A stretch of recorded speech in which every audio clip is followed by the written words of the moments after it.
By 1:30 a.m., multiple changes had since occurred on the Waco battlefield of the Waco Battle of the South Central invasion sector of the entire nationwide invasion, as various mixed American forces that were once homogenous battalions, such as the 91st Brigade Engineering Battalion, the 2nd Squadron of 3rd ACR, or 23 ACR, and the 49 Cav Squadron, the 91st and 49 Cav part of the 1st Cav Division, as well as elements from the 3rd Brigade of the 1st Cav Division that have been practicing interoperability foot patrol training together, that had all fled the installation at the very opening of the Fort Hood battle, as the elements of the Russian 15th Separate Motor Rifle Brigade had not been able to physically reach them by that point in time. As they all fled, being constantly harried and harassed by air attacks from J-11 fighters and their accompanying stealth FH-97A drones that had been paired to those aircraft, in addition to loitering munitions from the Russian Lancet 3s and Chinese CH-901As fired against them, and also Russian and Chinese artillery fire as they fled. Most of these now intermixed units that also intermixed as a result of poor coordination due to the complete absence of communication apart from hand gestures and line of sight, or also earshot communications through word of mouth, they had fled the area in such great haste that they had become mixed up in small elements that were typically 2 to 3 company sized in strength, as indicated by these icons on this map, as many of them had fallen into the strategic trap as the PLA had planned for the possibility that fleeing units might enter the north into the Waco area. Their units had moved in from CCP regime properties just off map, as well as they also had a scattered brigade from their 288th Light Infantry Division forming a crescent shape off map, with 2 battalions guarding the segment of I-35 between the Fort Hood battle space and the Waco battle space, which had also intercepted some mixed American forces headed that way and destroyed them. As the rest had moved into the strategic trap that was the Waco battlefield, these other elements from the 38th Infantry Brigade, whose armored battalion, other mechanized infantry battalion, headquarters battalion, and a forward deployed air defense firing battery from the Air Defense Battalion, had since moved into, captured, secured, and held the Waco Regional Airport, as the Headquarters Battalion had fired one final volley of CH-901A loitering munitions to aid the other half of their brigade operating in the southwest quadrant of the battle space before moving into and establishing their new command post from their original CCP property inside of the Waco Regional Airport. As they moved into it, they would be firing further volleys of their CH-901As from their battalion's dedicated combat drone section after having had completely set up after they'd just recently moved into the Waco Regional Airport. As the last volley fired before they had moved and into the airport had been fired in support of these forces operating in this area, a kill box had been rapidly established against a mixed grouping that was almost several companies in size, which included elements from 2 different heavy companies from 49 Cav, elements of one of its rifle companies, and elements from even 3rd ACR's 2nd Squadron that was present in this battle space that had fled as a homogenous unit but quickly broke down and intermixed with the 91st Brigade Engineering Battalion, the 49 Cav, and even the other 2 companies worth of the 3rd Brigade of 1st Cav Division's forces that have been doing their patrol training, with also even elements of the 91st Brigade Engineering Battalion mixed up in this grouping as well. Also present in this particular battle were a platoon element from one of the comprising combat engineer companies that made up this entire battalion, with just a single platoon guarding an escape route, which was a bridge across these tributaries that flowed to the south from Lake Waco, as there was another one that flowed to the south and west.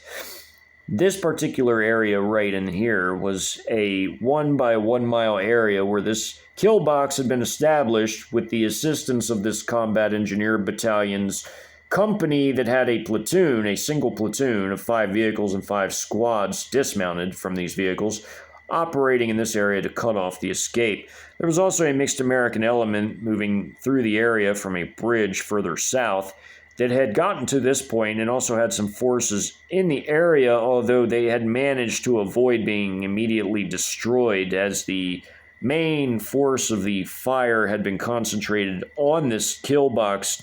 destroying them first,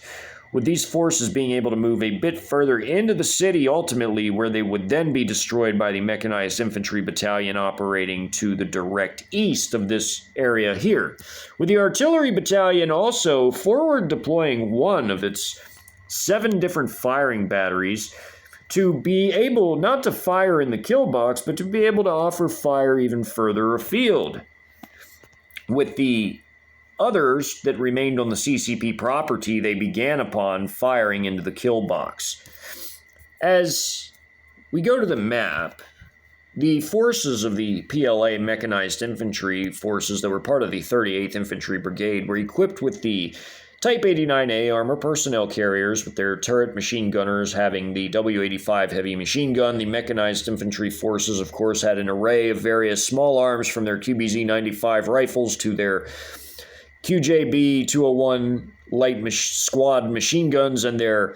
Type 69 rocket-propelled grenades, which were again produced in such massive numbers that every nearly PLA soldier had access to them, as they were kept within the vehicles, whether they were within the APCs, IFVs, trucks, supply trucks, and more. These troops had wide access to those. They could fire both the anti-armor rounds and the anti-personnel rounds, which were more oriented at producing shrapnel. They also had man-portable, shoulder-fired HJ-08 anti-tank wire-guided missiles, which were very destructive as well.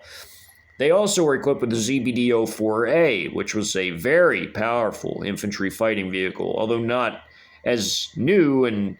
even more capable as the VN-20, it was still relatively close and not far behind in terms of overall capabilities, as this infantry fighting vehicle possessed a true tank-busting capability with 2 anti-tank missile pods on the side of the turret able to fire the HJ-09 anti-tank missiles, as well as also having a very powerful 100mm main gun, and also a quite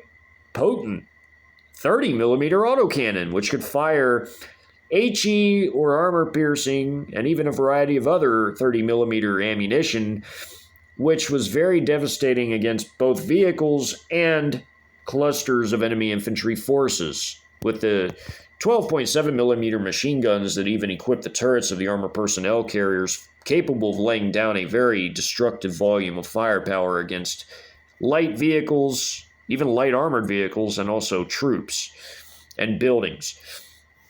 The artillery forces of the 38th Infantry Brigade were equipped with the equally very powerful PLL-66 towed howitzer artillery pieces, which could fire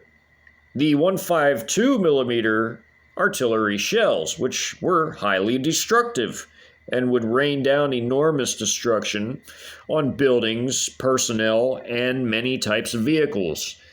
And if scoring direct hits on vehicles like the M1A2, could completely immobilize them and likely eliminate the crew inside. And there were certain types of artillery shells that were specifically designed for tank busting, although in this instance, for this kill box, these howitzers would strictly be firing HE ammunition. As Waco would resemble scenes like this all throughout its urban terrain, and even a bit beyond, due to the artillery fire being poured down throughout, the area on this particular map resembled scenes just like so, with mechanized infantry forces moving in, as there were two companies pictured on this map moving in from the direct west facing the east, and also north and south, with more companies off map as they began to fan out as the entire battalion was arriving into the area. These were the lead elements of another company, and this was a full company fanning out, spearheading the kill box. They had already dismounted a few platoons of their troops to guard flanks as they advanced into the area, with the vehicles sitting back just a bit further to become mobile fire support platforms for the troops that moved ahead to aid in protecting them from any enemy infantry forces that might be wielding anti-armor weapons of some sort, whether the Javelin, the TOW, the AT-4, or others. And they would be engaging them from the prone position along the roads, as this squad of this platoon here was laying down in the prone by the curb on this gas station on the edge of the city, as this was the city limits right here on the southwest end of Waco proper. In this valley, this was a valley right here that had high ground on this side going into the city, as well as down in here on this side of these two tributaries where they formed a bit of a peninsula right here. There were a mix of farm properties, and there was also a suburban housing development down this farm road and off this map directly to the immediate west. Down this road was more farms. This was a farm road, as they're called in Texas, a rural route that became city streets as they reached this road right here, and it went into the city. As there was a bridge right here, the platoon mentioned of the Combat Engineer Battalion was right here, guarding the escape route that the Americans would likely take from this kill box, as they coordinated the actions of the platoon from only one of the 7 Combat Engineer companies. Just one platoon was guarding this bridge area right there, and in this 1 by 1 mile kill box right here. And the rest of the battalion was moving north to engage and destroy these armed reactionary civilians and mixed military forces, along with heavy fire support from the same artillery battalion and its firing batteries that comprised it, pouring down heavy volumes of fire against them as well. While the other mechanized infantry battalion was tasked with destroying an even larger grouping of mixed forces that were coming together in the south-central portion of Waco. As the forces in this kill box, however, would be essentially trapped in this kill box and completely annihilated before they even had a chance to escape. The combat engineers cutting off their escape. With this mixed American force, although the ISR, quadcopter, and high-altitude assets had fully knew they were present, were allowing them to move further into the city, and were not to engage them until they fell into the trap and they could be engaged by this battalion. On the strategic level, this plan was part of the plan to trap them in the Waco battle space fully. Whereas this battalion, or this grouping of troops from the different battalions of the Americans that had broken up and intermixed and interspersed between one another, still had an opportunity to escape if they tried to, until this battalion showed up to engage and destroy them. As this artillery battalion, although having enormously heavy firepower, was artillery and was not meant to be used as infantry, so they needed the mechanized infantry to enter and destroy these forces before these forces could possibly, if they chose to, turn south and fight the artillery forces. Though the artillery forces could fight as infantry, that was not a desired result, as it would take away from their ability to support the actual maneuver elements operating in the field. As the forces needed their artillery fire support everywhere throughout this battle, and they could not be diverted from their prime objective. As on this map, as this battalion entered the picture, the fighting would mesh between the more urbanized areas with these neighborhoods and small businesses and gas station to a semi-rural environment where there were farm properties and suburban type housing as the homes trailed out from the city limits. And there were more suburban housing neighborhoods that had just been freshly cleared as this battalion was moving into the area. These two MRAPs were part of a headquarters platoon of these combat platoons that formed this entire company with the headquarters platoon. And as the map opens up, the CH-901As of the volley of 48 that had been fired, 14 of which were involved in this kill box operation, set to AI targeting mode due to the fact that the headquarters battalion was moving, including its drone section, with it into the airport. Thus, these were set on their AI targeting feature and were going after targets with their heat-laden, high explosive anti-tank laden warheads, as they anticipated fully having to destroy heavier American vehicles like M1A2s and also Bradley infantry fighting vehicles, which the HE rounds could horribly damage that were equipped to these loitering munitions, but wouldn't necessarily outright destroy, as the heat warheads were the most desired for the heavily armored vehicles, as well as also very well protected bunkers and certain types of building materials. As at the opening of this map, there was a lost PLA vehicle here, as the PLA had one of their vehicles destroyed by one of the M1A2 tanks, and it was an armor personnel carrier. As the ZBD-04s were highly protected from the M1A2, as they had both laser and IR scrambling, which would trip up the laser rangefinder on the M1A2 tank, make it exceedingly difficult for them to target the ZBD-04s unless they used bore sighting techniques, which was exceedingly difficult as they were trying to flee and move through this area relatively quickly. This would not be a very long battle for this kill box, and this valley would become a valley of death and total destruction and a vehicle graveyard every bit as much as it was a graveyard for personnel. As on this side there was hilly terrain, on this side there were hilly terrain, and this side, this peninsula type area right here where there was more steep elevation down to gently rolling gradual gradients of elevation going down to the fork in this tributary, and of course higher terrain on this side where these combat engineer forces were moving through this neighborhood, this one single platoon with its dismounted squad with half squad visible, the other half off map, and one squad on this hilly terrain right here in the side yard of this home right here on this street, and two half squads making a squad, and two more half squads making yet another squad. And that there was a fifth squad as well that was down this street right here that went through these two homes to guard this side. And the vehicles moved up to provide fire support against a fleeing squad-sized element of American forces that had crossed this bridge, as artillery impacts at the very opening of this map were already impacting where these blast icons are for artillery hits. And these two personnel were KIA'd right off the bat, along with these two. This Bradley IFV taking severe damage, this MRAP taking severe damage, these two KIA'd right here, this personnel and this one right here. With these personnel being outright ambushed by these combat engineers, but they had exchanged fire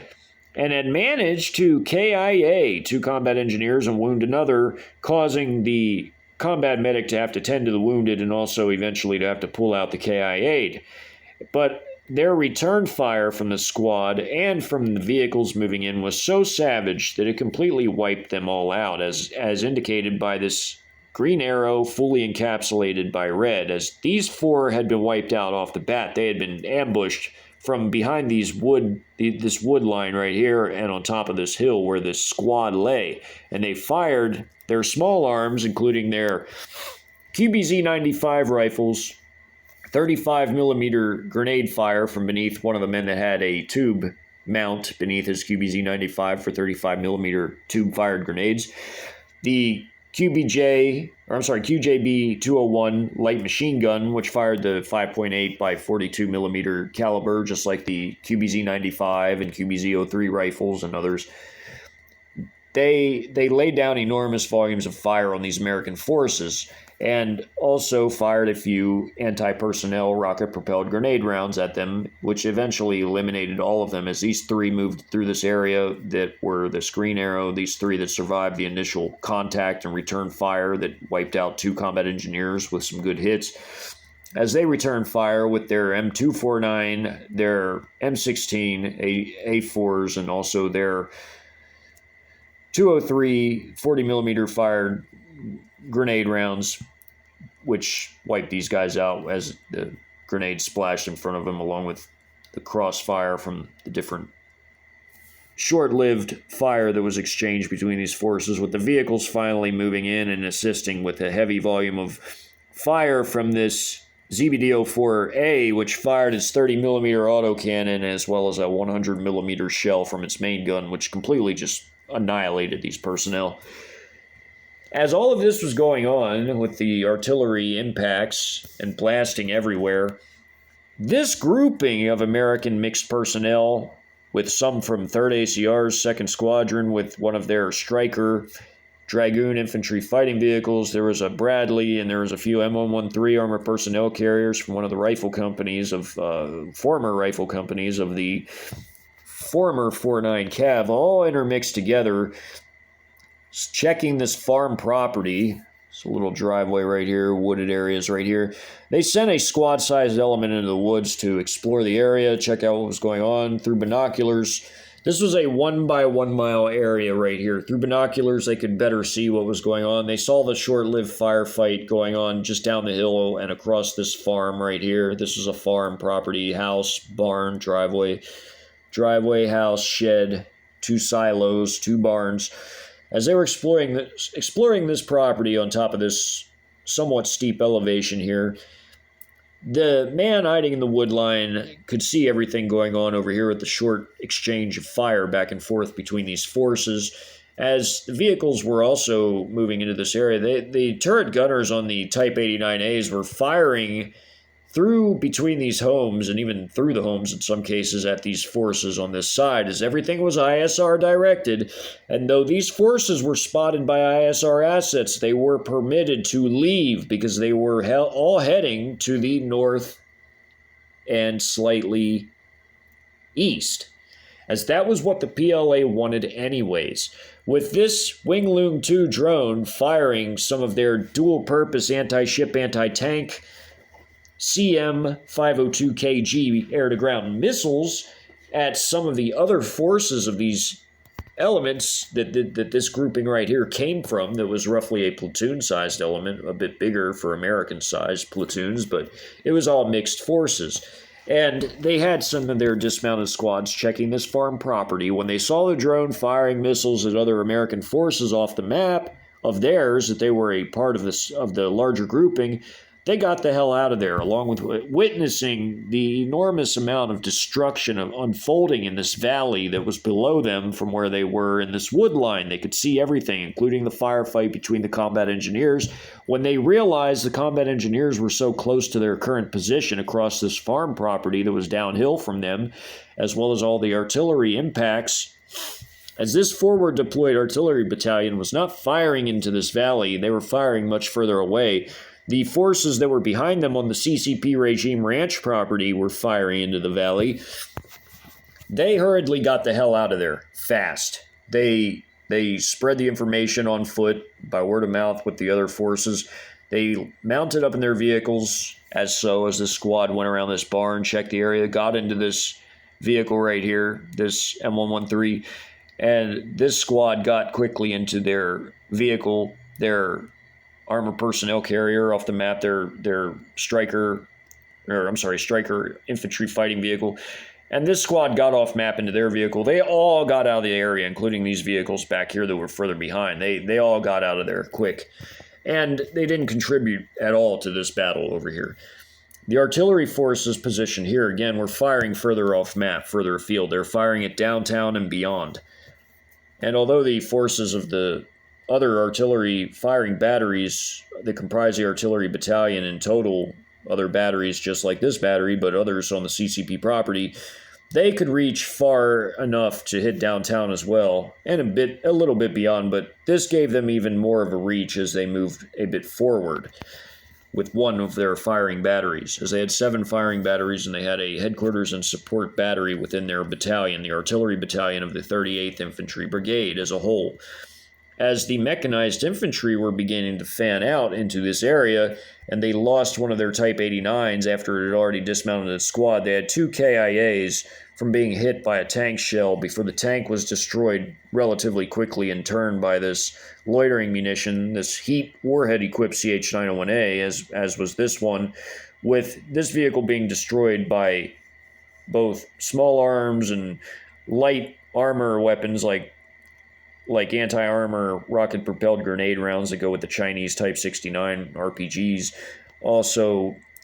they were taking fire from the heavy machine gun turrets, the ZBD-04A 100mm shells, and 30mm autocannon ammunition being vectored at them in different areas. Also, HJ-09 anti-tank missiles hit certain heavier vehicles like the Stryker Dragoon vehicles, which were the infantry fighting vehicle versions of the Stryker, as well as the Bradleys, and also a few of the M1A2 main battle tanks that also got hit at the same time by a loitering munition, and where these two were KIA'd by loitering munitions immediately with their crews, and also hit by ground-based fire from anti-tank missiles, from 100mm fire, 30mm autocannon fire, artillery blasts. There were HE shells that immobilized even some of the tanks by blasting off their tracks, and also horribly injuring, if not wiping out, the crews inside from direct hits, if hit directly, because of the sheer concussive impacts of the artillery shells themselves. The firepower arrayed against these forces was severe, but being utilized by the PLA against them, from the loitering munitions, the artillery, the anti-tank missile systems fired by the ground troops, and vehicles from their infantry fighting vehicles, was immense. Although they had 10 M1A2 main battle tanks, they were quickly picked off by the AI target-seeking option of these loitering munitions paired with their heat warheads, as these are seen as among the highest priority, along with the also relatively heavily armored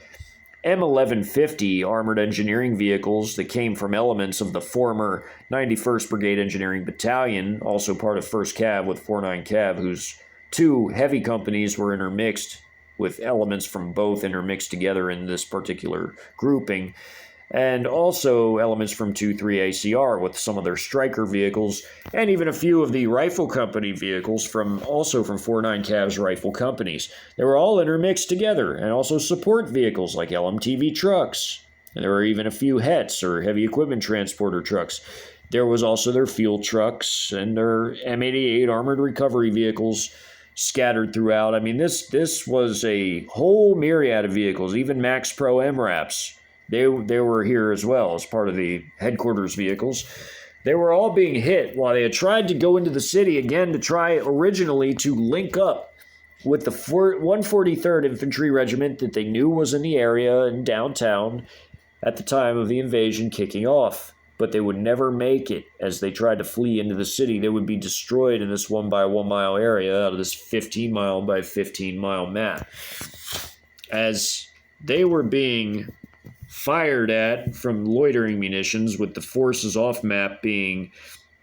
encouraged by the fire from this Wing-Loon 2 of CM502KG missiles at some of their vehicles, encouraged to flee further into the battle space. These forces would, bit by bit, be isolated and destroyed, just like was being done in this kill box that was unfolding right here, with these forces essentially, for all intents and purposes, surrounding and destroying them with terrain denial strikes preventing their escape, which were also precision guided by the ISR capabilities from the artillery battery themselves, as each gun section had their own quadcopter recon drones, just like every mechanized infantry section paired to their vehicles had their own, and every even tank operator and tank crew had their own quadcopter recon assets, even combat engineers, of course, as well, as they all could radio in precise coordinates for artillery strikes just based on where the drone flew over, and also would send that back to the fire direction controlled, the FDCs essentially. Basically they would come up with the fire missions, radio them into the gun line, pass them down, and the gun line would fire these fire missions. The different howitzers would fire the fire missions of the gun line as per ordered by the FDC. The FDC would pass them down. And the FDC would coordinate all this through the ISR network and the AI system, which processed all the real-time battlefield data that was collected, everything from the blast radius of certain weapons and certain capabilities of weapons to angles and traverse of how to best utilize weapons against specific targets, and even the windage was measured by the AI system and calculated into everything. And all of this, including the movements of enemy forces being updated by the second, all came together to essentially prevent friendly fire incidents based on, again, the calculations of what certain weapons were capable of, like the 152 shells, for instance. You know, what was their blast radius? Would it affect the positioning of their own friendly troops? Wouldn't it? What would the for a infantry fighting vehicle, what would the blast radius of a 100 millimeter shell be from the main gun? Would it affect their nearby troops? If not, you know, how best to use it, angle and traverse. What was the windage? Everything. All this data being crunched in real time by the millisecond so that answers by the second could be relayed to the forces in the field and how to best vector and utilize their different systems. And also in a precise way, even influencing the AI's target settings of the loitering munitions as well to pick specific high-priority targets in accordance with what types of ammunition was paired to the system, whether it was a fragmentation warhead, an HE warhead, or a heat warhead. What was the highest priority targets? For the heat warheads, it was the M1A2s and Bradleys, and also the Stryker Dragoons and the M1150s. So they were targeting these systems right off the bat within this particular kill box. And the artillery fire was vectored in a very precise way, right over target. And they did it also in such a way to avoid causing any damage to the highway infrastructure, as this Highway 84 right here, state highway, was elevated over these streets, but eventually lowered and turned into a 4-lane road that became a thinner road as it emanated away from the city. As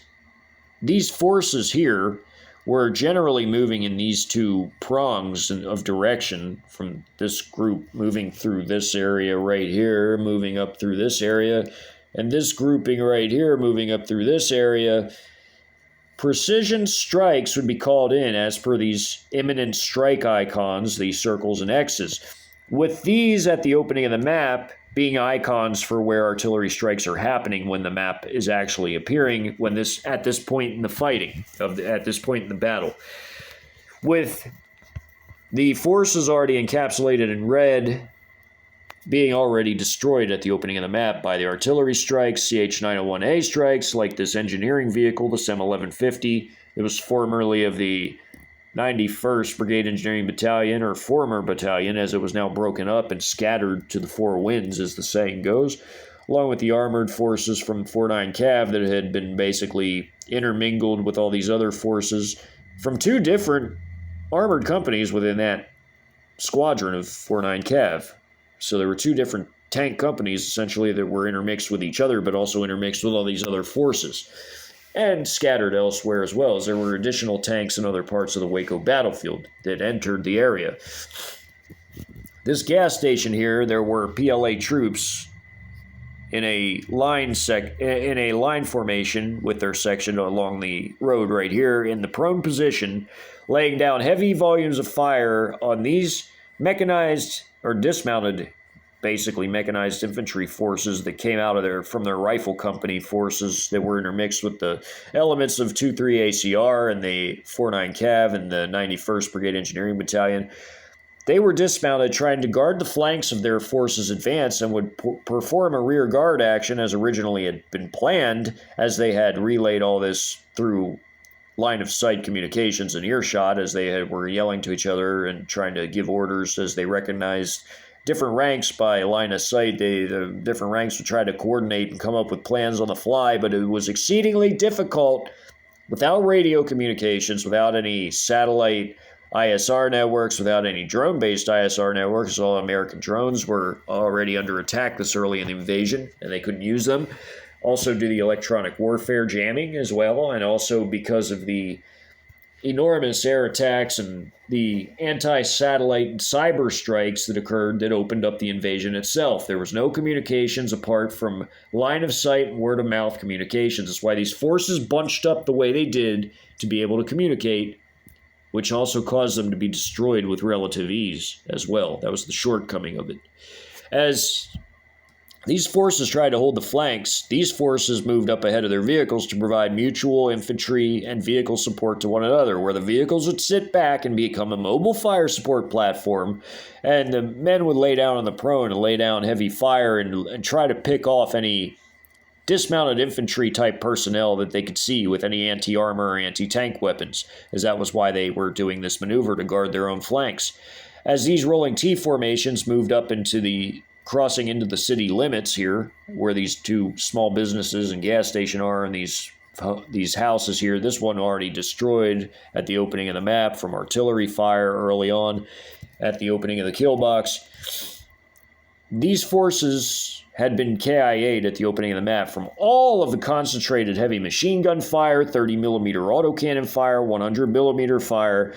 as well as even loitering munitions strikes coming in and hitting these forces right here as they moved into the rubble from this group that was a double column formation and lost some troops to the opening artillery strike at the beginning of the map, as well as the remainder moving in and getting hit by a loitering munition strike, as his heat warhead would be good against this rubble position too, that these troops are trying to take cover in.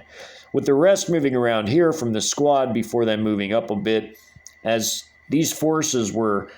also firing down this street through this house into these forces here, these troops right here, and including the tail end of this rolling T formation as it moved up. And it was taking fire from the front by troops that had already gotten into this area, with imminent artillery strikes coming in and wiping them all out, along with the fire from these rolling T formations firing up the street. They were in a rolling T because they were moving up streets that had buildings with multiple floors, like these homes right here that were along these streets. And as they moved into the area, these homes were already badly gutted from the strikes happening over here, on the other side of the street, as these strikes hit these larger buildings right here. This house was being shredded up from the fire that was occurring from this squad here, of this same platoon that these 5 squads were all a part of. And the fire was going through this house and this house at these forces here, and eventually finally cut them all down. From the mix of small arms and light anti-armor weapons and heavier anti-armor weapons like the HJ-08 anti-tank missile systems. This scene of fighting in the city and the urban parts basically sums it all up. Here's a destroyed M1A2 tank already hit with an anti-tank system, whether it was a loitering munition or whether it was a personnel-fired missile-based system like the HJ-08. And of course, there's a rocket-propelled grenade round being fired from around this corner from this soldier right here. There's also an incoming missile that was fired from one of the combat drones right here in this particular image. And there was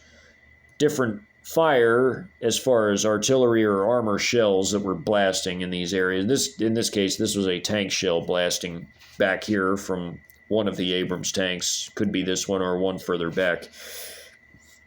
Turret gunners firing their 240 Bravo as well as their M250 Cal from atop the M1A2. The PLA troops taking cover amid rubble, just like these American troops firing back. Loitering munition, quadcopter recon drone meant to be high over the battlefield. Missile incoming from one of the combat drones. Anti-armor weapon, anti-tank weapon, as in the HJ-08 wire-guided anti-tank missile-based system. M1A2 tank, destroyed M1A2 tank with road wheels and track blasted off the tank on fire.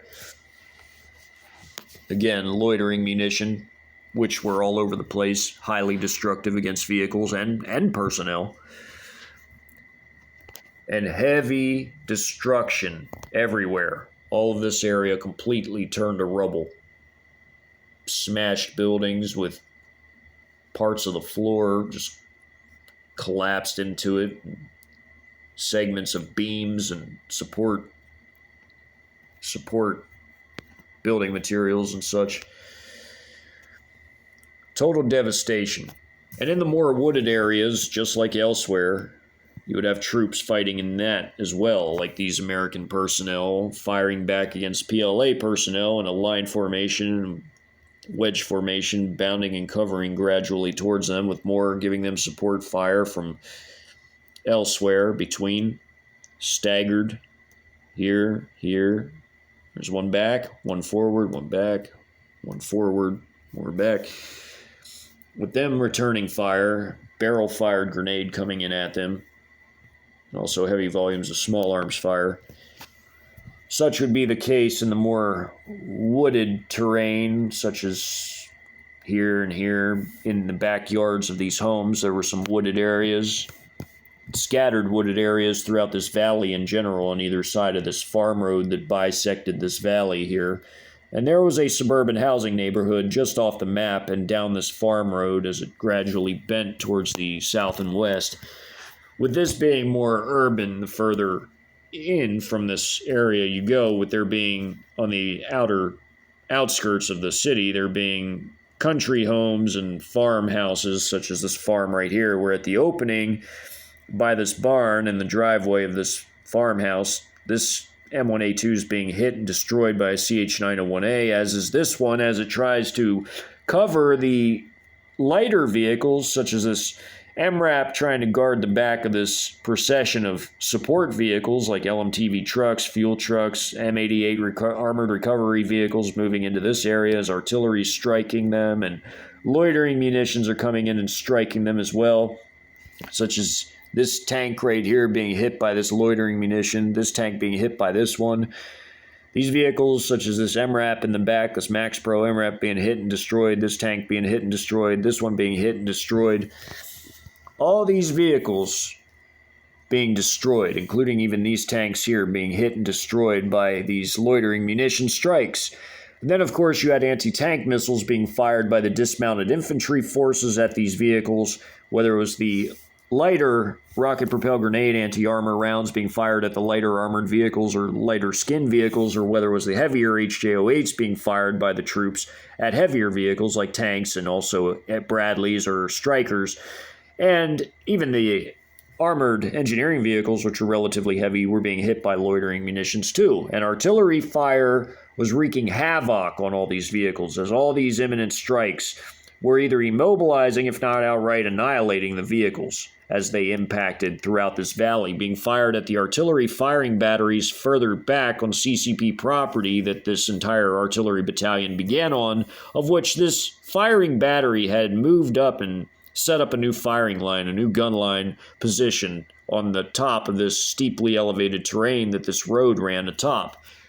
Not all that dissimilar from this right here, where this road moves up the hill gradually as it widens out, where this guy's standing on the wide part of the road as it in this three-dimensional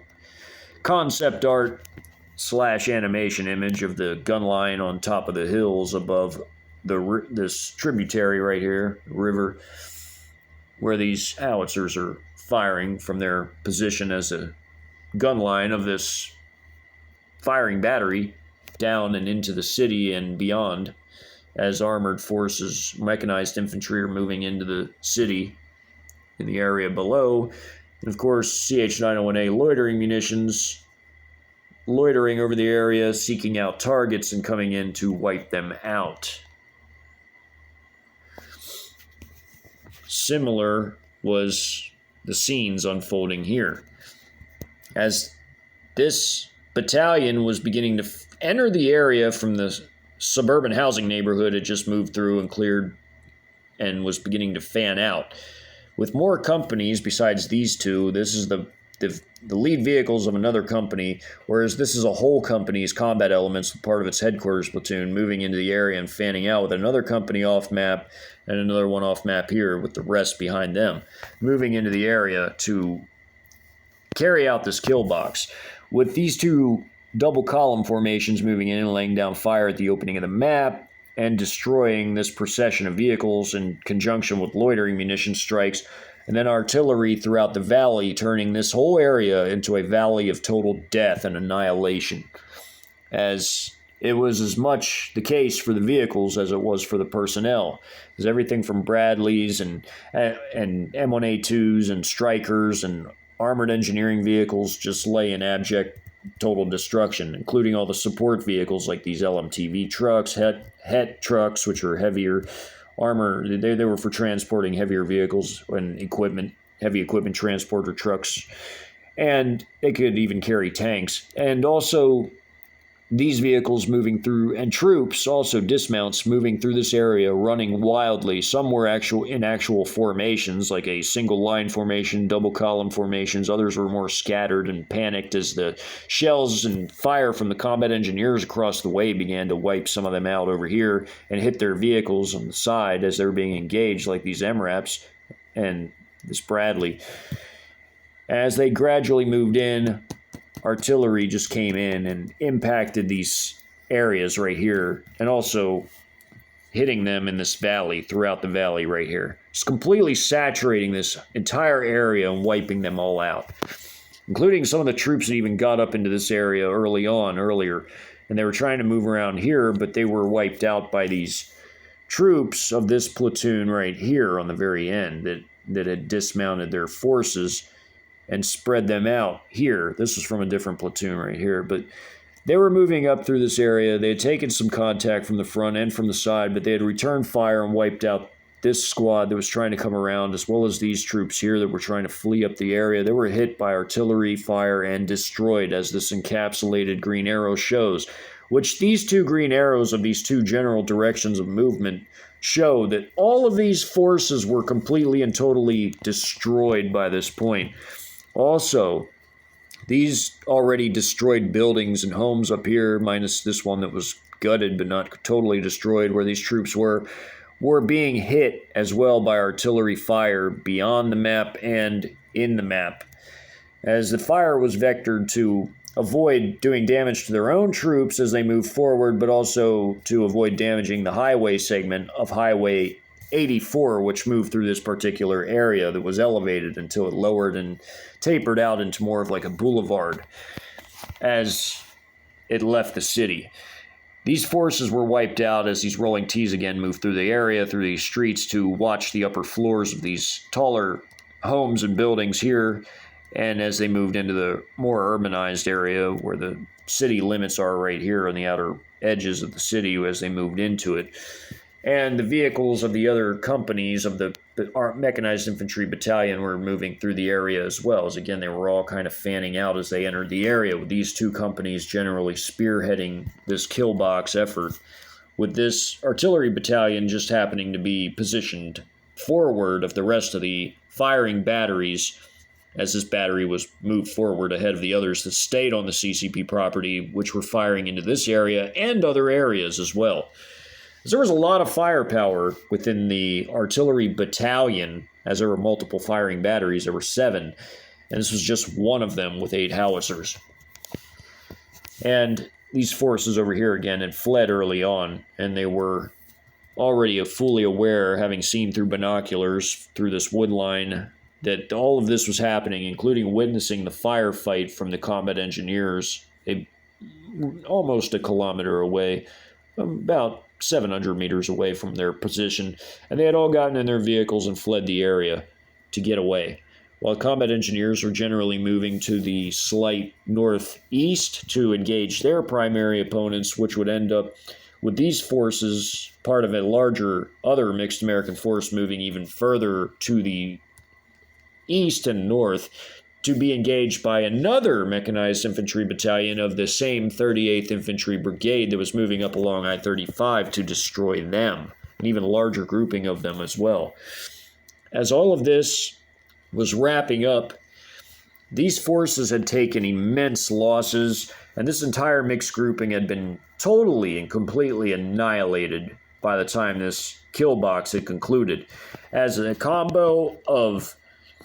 hundreds, what ended up being hundreds, of shells of 152 millimeter had landed throughout the vicinity of this area in this valley and directly north of the 84 route in the city and to the northwest a bit, had landed and completely destroyed these forces, along with the mechanized infantry forces moving in, firing their heavy weapons from their infantry fighting vehicles of each platoon, as well as their heavy machine gunners, as well as the dismounts even using relatively heavy weapons that they had available to them, like the HJ-08s, the rocket-propelled grenades, and also firing their 35 millimeter barrel-fired grenades when available at any of the infantry-type forces in this area from where they were over in their positions laying down in the prone to take cover along the roadside and along the curb by this gas station while their other forces moved up to clear the flanks just entering the neighborhood inside the city limits here of southwest Waco proper. This was in the Hewitt area of Waco. As these forces in the valley were being completely annihilated on either side of this road within this semi-wooded area of fields and woods that were technically part of these farm properties, such as this being an actual farmhouse that was totally leveled by the shelling, along with the barn being destroyed as well. And this entire area here was totally leveled. I mean, just completely turned into a moonscape, as well as the portions of the city as well, where the city began. On this side, this area wasn't really impacted much other than the crossfire that was very brief between these forces fighting one another of these dismounts, this vehicle-based fire too from the combat engineers' infantry fighting vehicle that fired at these forces. And also, this area was generally left alone, although there were the CM502 KGs that were fired off-map at other elements that were part of the same group that these forces were trying to recon the area for, watching the immense level of destruction unfolding before them in this area right here, within this 1 by 1 mile map segment out of the larger Waco battle that had unfolded. As the artillery forward deployed battery of the artillery battalion of the 38th Infantry Brigade just happened to be here, they were not part of this action, but they were firing at targets further off the map. While these forces fanned out as they entered the area to attack, firing down the road that bisected this valley at all of these forces as the artillery impacted, as the loitering munition strikes came in full force, and this place became a hellish pandemonium of vehicle and personnel destruction as hundreds of Americans now had been KIA'd in just under 30 minutes time. As for all the movement that occurred, all the shelling that occurred, all the destruction that occurred had only taken under 30 minutes to achieve. And all these forces and vehicles lay totally destroyed in this very tiny area, in this valley, and inside the city, just barely into it, on both sides of Highway 84. The PLA went out of its way, by the way, to make sure the artillery fire was absolutely, totally precise, that would not damage or destroy the highway, at least not severely. There would be very minor damages to the highway segment itself. As these forces moved up, they were no longer taking enemy fire as the shells landed further beyond, and they had laid down heavy fire, including with barrel-fired grenades, hand grenades, RPG fire, even a few anti-tank missiles used on these rubbled and gutted buildings right here inside the city limits. And everywhere else, there was nothing left. And this kill box had successfully concluded with very minimal casualties to the PLA, minus a few KIAs from their combat engineer platoon that was committed in this particular area, as well as a wounded in action that was handled by the combat medic. There was also 2 KIAs in this vehicle as the driver and gunner had perished in this armored personnel carrier, this Type 89A that had been hit by a tank shell. The ZBD-04As couldn't be hit by the tanks as, again, they had laser and iron scrambling, and the tanks to be able to have to fire at them would have to bore sight their weapons, which was very difficult through the fog of war with all the shelling and blasting of debris and clouds of gray and white smoke from the shelling and the rubble having to look through wooded and forested, semi-wooded areas. They would have to have time to do it as well, and they lacked the time to do it as they were targeted immediately for destruction by artillery, CH-901As, and anti-tank missile fire from the ZBD-04As and the ground troops that moved ahead of them to protect them from anti-tank weapons from the American dismounts. As all the vehicles had been destroyed and all the troops KIA'd, occurring at roughly the same time, the rest of this combat engineer battalion had been engaging and destroying a grouping of mixed American units as well as armed reactionary civilians, while others had been engaged and were now fleeing into the area, including this grouping right here that was part of a larger group, which was this group right here fleeing into the city as some of their vehicles had taken hits from the orbiting combat drone, firing their CM-502KG dual-purpose anti-ship, anti-tank missiles, firing 4 of them at some of the vehicles of this group, causing them to flee into the city and linking up with this group that had just been badly mauled by this mechanized infantry battalion of the PLA, jealously guarding the southern entry and exit point into the Waco battle space, which was I-35 right here, and would be pursuing all of them using their ISR assets to follow them, monitor their movements, following them into the city and destroying them with heavy artillery fire support. In all of these battles occurring, the kill box, the fight with the combat engineers, and the mixed groupings of troops and reactionary armed civilians, as well as these mixed groupings of American units in the south central Waco area on the west side of I-35. And there would even be fighting going on between combat engineers and mixed American militia, civilian forces, and mixed military units that had come within close proximity of one another, as one element of mixed military forces had moved far away from this area and into the southeast quadrant of the battlefield, as originally they had wanted to make contact in downtown, but they had essentially decided that that was too dangerous after all the combat that occurred, and they had tried to go elsewhere right away because they wanted to recon the area first and figure out exactly where enemies were and what they could do about it. And they ended up moving into this area, which was in Robinson, and they would be destroyed there with a group of American militia civilian forces, which will be gone over in the next video as these combat engineers of this battalion now surround and destroy both by moving between them and around both and destroying them. As the Battle of Waco continues, as 2 a.m. begins this battle right here. Well, these battles begin at the same time.